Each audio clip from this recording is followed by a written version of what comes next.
All right, well, welcome everyone to the AIMHO 365 webinar, Space Jam, Influencing and Leveraging Residence Hall Ecology, presented by Mike Schilling of the University of Arizona. I'm Sarah Holtzman from the AIMHO 365 committee. A big thank you to Mike for developing this presentation and offering to share some knowledge with the region. We'll be taking questions during the presentation using the chat feature on the right-hand side of your screen. If everyone logged in can test the chat feature by typing your campus name as well as how many attendees are viewing with you today, we would be appreciative. This webinar will be recorded and uploaded to the AIMHO 365 YouTube page. The link is available through our AIMHO website. Please be checking the AIMHO website often for our future webinars, as well as to submit a webinar proposal.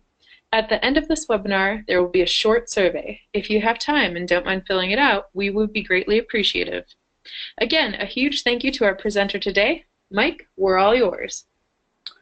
All right, thank you, Sarah, and welcome everybody. It's really excited to present this to you all today. This webinar is based off a presentation I gave at AIMHO 2015, I think, which was here at the U of A, and excited to bring it here to a webinar format.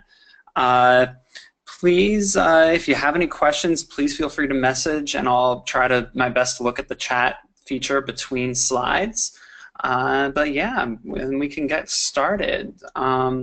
So if folks are willing to, as we get started, comments in the chat feature with your name, your school, and your position, just get a sense of, as we go through the webinar, I like to sometimes relate examples to who's out there in the audience as I can. But yeah.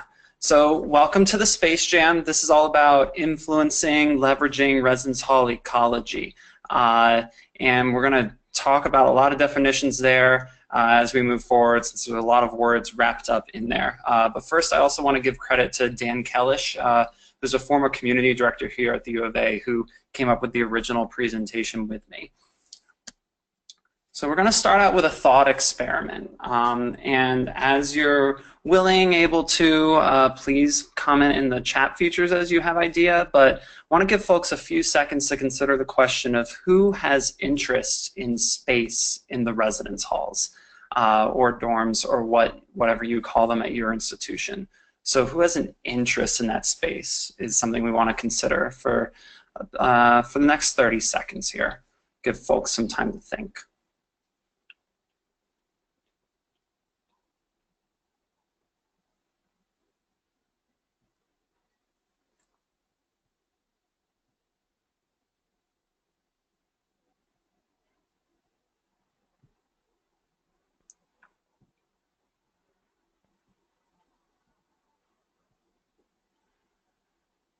Okay, so when we're looking at this space, we're looking at an empty room, and we can think of probably, depending on the institution, a lot of different folks who have interests in this space. A basic example might be whoever's in charge of this space, and that word "in charge" has a lot of meaning behind it, but we can think of our hall directors, our resident assistants, or community assistants. We can think of our peer advisors, whoever our student staff is. They might want to run an event here. They might want to hold something here. We can think of the residents of the hall, the folks who are either paying or at least live in the hall. We don't really know what this space is, but we can guess possibly that it's not a resident room, but it could be. And so maybe the parents or the guardians of the folks living in there also have interests. We can think of our facility staff. We can think of upper level administration. We can think of campus partners who might want to hold an event in our halls. So we can think of a lot of folks who have interests, and we want to remember these folks as we move forward because it matters a lot about what goes on in the space, who has interest in it. It influences that a lot. So here we have some learning outcomes moving forward in the presentation. So hoping that after this webinar, participants will be able to define ecology or give some definition of ecology as it pertains to space in a residence hall. Describe their influence as housing professionals in how to leverage it towards educational and department goals, and apply the presented framework to a space under their management. And we're going to construct a framework as we move forward. So first, some grounding definitions. The first is space. I've used this word a lot, and so should probably give some definition for it. So a space we're defining here as an empty room. We can think of it as a box. We can ignore those pictures and that bulletin board that we see on the left and right, respectively, and just think of it as space there. It's there. It doesn't have anything in it.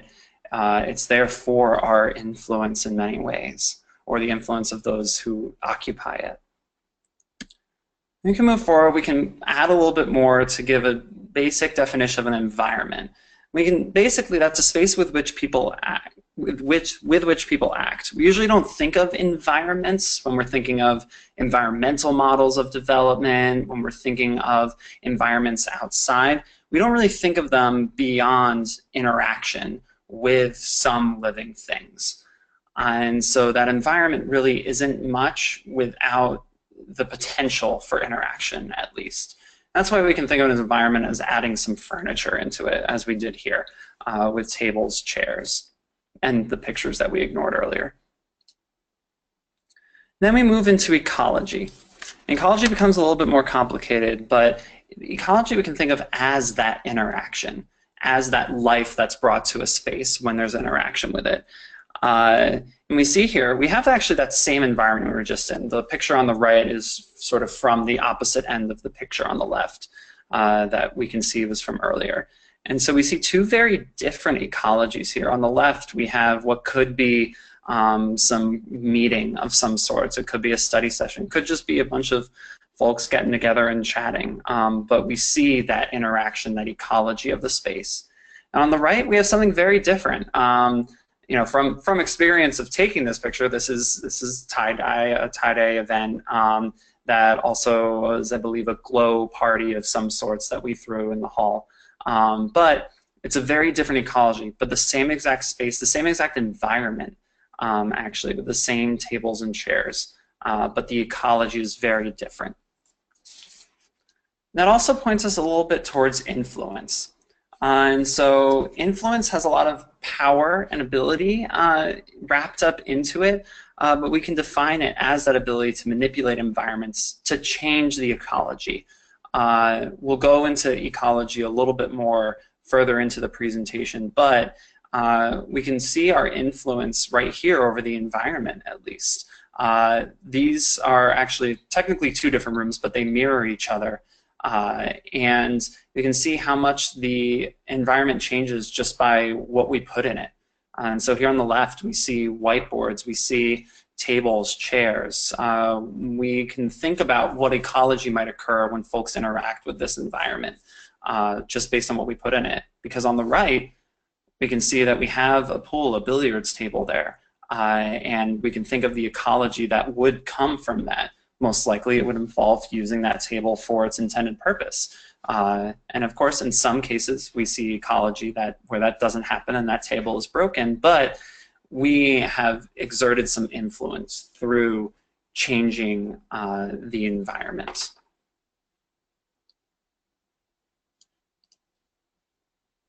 Now I want to move into a little bit of a theoretical framework, and a framework that can set up how we can think about environments.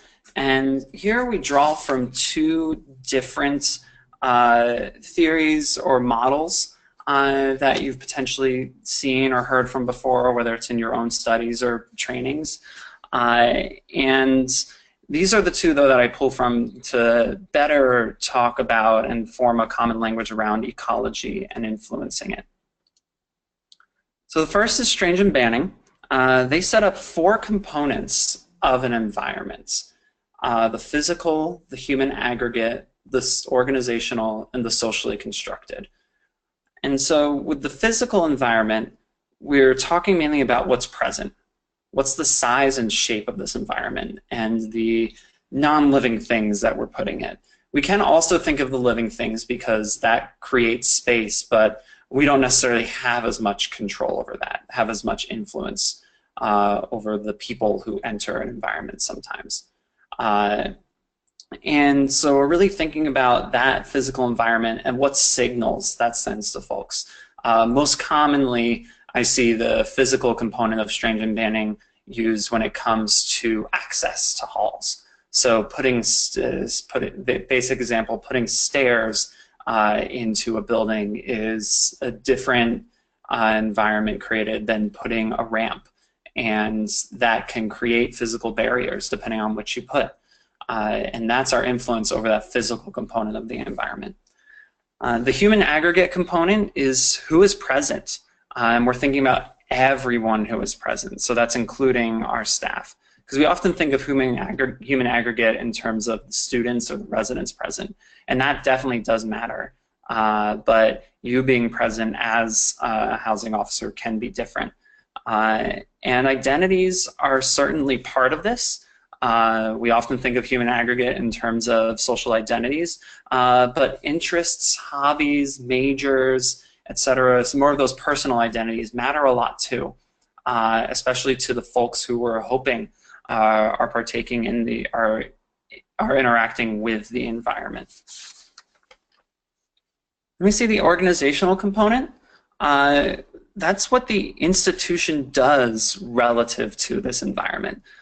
So it's beyond just labeling a room. You know, one basic way we can think of this, which intersects with the physical component, is labeling a room, putting a sign on it that says study lounge, or putting a sign on it that says social lounge.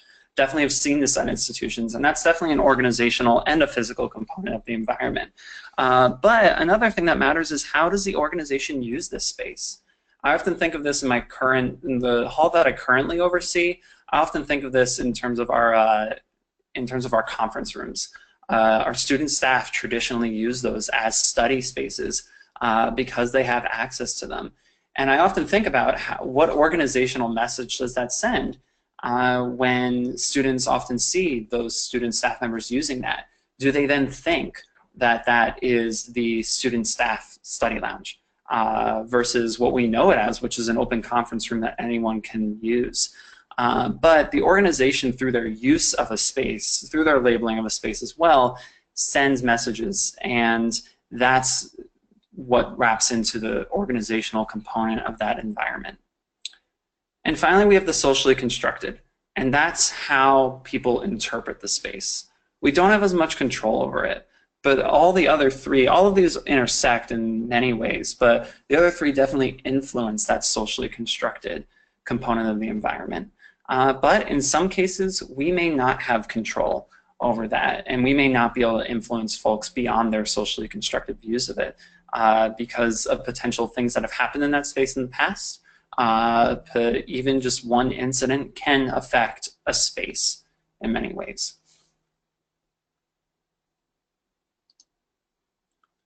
So I want to zoom out for a second, because we also want to notice that when we're talking about these components, it's much more, we can think of these at different levels. So we can think of these components as within a single space. But we can also think of that in terms of a whole building, a whole hall. We can think of the physical, the organizational component, the human aggregate. Human aggregate in a residence hall can be affected if you have different price levels. We can think of that in terms of socioeconomic status and who's present. We can think of that in terms of different theme communities or living learning communities, or some of you all may oversee residential colleges, and those are organizational components of that environment and can affect the socially constructed component as well. When we're thinking at that hall level. For example, this is Cochise Hall, which I used to oversee on our campus, and that was we had 3 out of the 7 wings housed our ROTC theme community. However, the building was known on campus tours as the ROTC building, and that was an organizational component that then became socially constructed by even folks who were just visiting campus. And again, we can zoom out to the campus level. Within a single department, may not have as much influence, but we definitely play a part in it through overseeing campus housing. And we play a part in that physical role. Where are the residence halls related relative to other buildings on campus. We play a role in the human aggregate, who lives on campus versus who doesn't. The folks who live on campus are potentially present more. And then that organizational component, not where, because that's more physical, but how is campus housing operated? Are the buildings that are halls open to anyone to just come into, or is it limited to card access? Do we hold classes? Do we hold tutoring sessions within the halls? That's all part of the organizational component as well. So I also want to move on to a different model. This is one of my favorites, I'll be honest there. And this is Bronfenbrenner. You've potentially read about Bronfenbrenner's ecological systems. But Strange and Manny's components are usually limited to whatever space, whatever we are currently looking at. We're not necessarily thinking as much about the ecology when we're thinking about Strange and Manning. Strange and Manning help us set up the environment. Bronfenbrenner, you can think of as helping us think more about the ecology within that environment. I'm not going to go too deep into this, but Bronfenbrenner's ecological systems posit that development is a function of the interaction of the person and the environment. And so if we're thinking of development, student development as one of our goals, we can think about the person and the environment, and then what do we have influence over? I suggest that we have a lot of influence over that environment, and through that have a lot of influence over development. We see our microsystems and our mesosystems. And so our microsystems are a given environment and the interaction with that. And usually within that environment, the student has a role. So we can think of a class as a microsystem. A student has a role as a student within that class. There's a professor there. There's the layout of the classroom. And there's the interaction, potentially, if we have active learning techniques happening. But that's a given microsystem. We also think of it within clubs and organizations. There's a microsystem there that the student partakes in. We also think of our residence hall. Students, especially nowadays, are often thinking of themselves as, okay, I'm just someone who lives here. But we also see a lot more that we're trying to put into there. We're trying to have developmental social programming. We're trying to have leadership development through the form of hall governance and so on. And that's a given microsystem as well. And then when we scope out a little bit more to the mesosystem, we see microsystems interacting. And we think of how we can potentially influence development through helping our microsystems that we oversee, such as the residence halls, as better interacting, better intersecting with classes, with social groups, with clubs and organizations. Because those microsystems are going to interact no matter what. The student is partaking in multiple of them. However, if we set it up in a way where the microsystems don't interact in a positive manner, they conflict, we then are potentially inhibiting development. And I know that's very out there in some ways. I'm speaking very generally, but that's why we're going to get into some examples. And before we go into those examples, just want to talk about this phrase that we often say, meet students where they're at. I just want to point out that through this framework, we see there are lots of different ways we can define where. We can define where as a space, literally, where are they currently located. We can think of it in terms of development, but we can also think about what are they participating in, how are they interacting with the environment, and how can we change where they currently are to better meet them where they're at. And this is where we get this purpose-driven ecological management, using influence over the many aspects of the environment to better support learning, to better support development, better meet our goals. And so really that where, meet students where they're at, is what I really want everyone to think a little bit more about. So now we're going to a tale of two spaces. The first, we've seen a lot of already in this presentation. It's a small building on campus, about 180 students, and this is one of two study lounges. And this is in the basement of the building, and this is what it looks like. It's not huge. And we have a sectioned basement in the, we have a sectioned off basement in this building, which means we have this room, the pool room, billiards room that you saw earlier, and then a larger common lounge. And this wasn't originally a study lounge, but the real study lounge on the first floor right above it was used as temporary housing for the whole first semester 1 year. And so within that, we basically were looking at this as technically we didn't have a study lounge. Organizationally, we didn't have a study lounge. And so we needed to create some study space. We had this sort of meeting room here that doesn't have a door on it or anything. And that was our goal. We wanted to create some study space to better support that student microsystem, the microsystem in which students are partaking in academics and potentially want a space to study outside of the classroom. But then we also wanted to welcome temporary residents. We didn't want to send the signal that the space they were living in was everyone's study lounge that they couldn't use. And so we decided to leverage our influence here over the environment, particularly focusing on the physical component.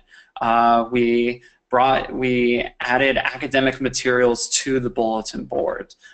We created a banner that said Cochise Study Lounge. And then we placed whiteboards that every hall had received in here to really try to send that message of this is a space for academics, this is a space to study, this is where you can come for that.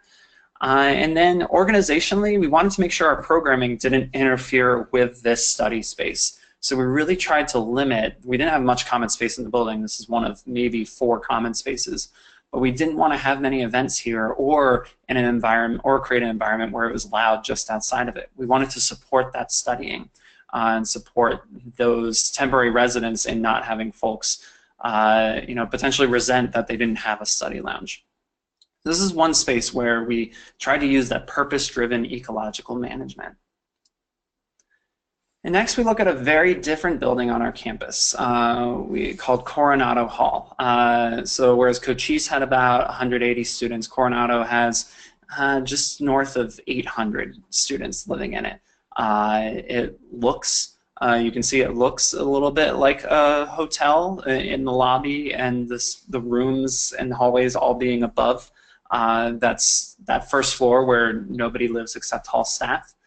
And we see the space here, though, a huge lobby entrance space that has lots of foot traffic. And that's really the ecology of the space. Folks interact with this space by walking through it or going to the front desk. And we also have an ecology in this building where students are already very engaged. They're involved in a lot of things. It's, I believe, our highest percentage population of fraternity and sorority students as well. And so we have these dual goals here of wanting to engage already engaged students. How do we meet our own goals of educational developmental programming in our housing department where those social goals are really being met elsewhere?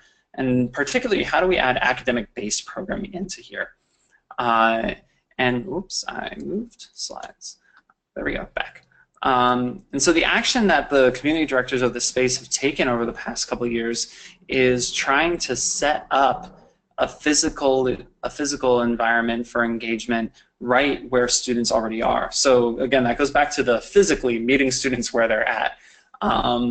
So you see a lot of signage here, but you also can see if you stop by this hall during an event, a faculty fellow or anybody really setting up a table right in the middle that students can drop by, interact, engage in the developmentally purposeful experience, and then move on to wherever they're next engaged. And we see an organizational component of repetition. So the organizations, as in the hall staff, the folks putting on events, are consistently using this space as that, so that this lobby becomes more than a lobby. And also organizationally working with front desk staff so that they know. So you want to consider how your organization, what messages your organization is sending if your front desk staff don't necessarily know what's going on right in their immediate vicinity. And so working with those desk staff members, should you have those, can be really important as well, and send a cohesive organizational message, because that's important to the organizational component of the environment.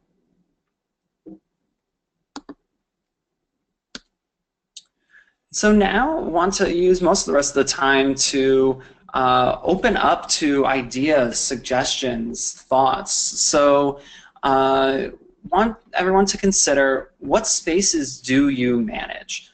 So depending on your position, it may look very different. When I first gave this presentation, we had a good number of facilities and assignments folks in the room. And their management of space looks a lot different than our potentially residential education staff, however you term that. And then what goals do you have for that space? You may have a particular space in mind. It may just be your building. And then how can you leverage your influence over the environment towards a different ecology? So please, I invite you to take a couple minutes to consider this, put comments in the entire audience,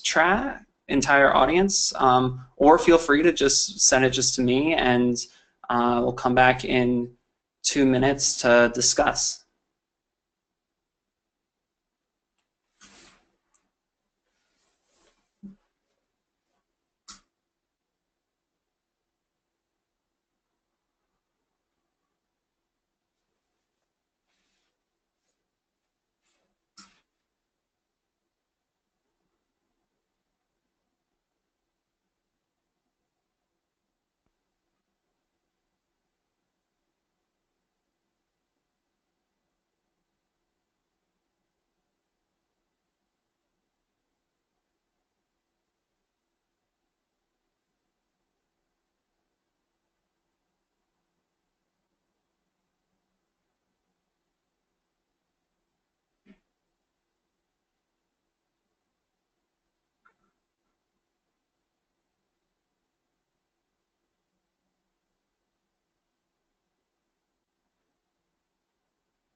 Okay, so I haven't really seen any suggestions from anyone, but that's completely fine.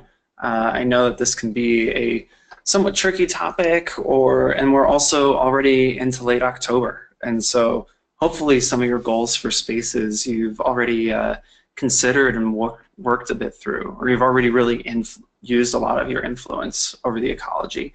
And so, I mean, one example that I can think of right now in the building I oversee, I brought up those conference rooms. We have about 5 conference rooms that are really great. They're on card access, they have technology in them, and so they have a lot of potential. Currently we're using them for classes, but as folks may have heard, may have read, we're building a new P3 here that's that's going to be an honors building. And so all of those classes that we currently have, our honors classes, they're going to be moving. out. And so we're going to be left with these conference space rooms that aren't really used that much beyond the classes. And so a goal I have for that space is really using them, really trying to, especially in a building that's going from honors to not an honors hall, really want to see how we can still influence an educational environment through them. And so I can see a lot of different ways we can do that. I can see us being more visible about how to reserve them. I can see maybe utilizing our faculty fellows or our resident assistants more to use those as study lounges, as group study spaces, and have the study lounges on the hall be more quiet study spaces. And so I see that being part of the physical and organizational components. I can also think of us using them particularly when our students, around the times that our students have many of their exams. We tend to know when some of our bigger first-year classes have exams, and we can specifically intersect better with that microsystem of the academics and advertise the spaces, utilize them more during those times. And then that helps us also consider the human aggregate component. What are those majors that students have in the building? What can we do to particularly think about their exams versus exams that folks may not have? And what does it mean for them when they're in a space that has a lot of people with the same academic interests? We know that with living learning communities, with theme communities, but when we're thinking of a space that doesn't have those, how can we still consider a human aggregate component to better influence ecology? So yeah, so that's my example. I hope that you've had some time to think about some of your own and really consider them and maybe bring this back to your organization, this framework. I find it always helpful to, sometimes we forget that, as housing professionals, we can call upon some of these frameworks, some of these literatures, and make an even more powerful environment argument versus one that maybe doesn't have that in it. So I want to open for any questions or thoughts if you have them. I'll stay on the line for about 10 minutes, but otherwise I thank you for attending. Please feel free to reach out if you would like any materials, any of the resources that we use to connect this to this topic, and thank you all so much.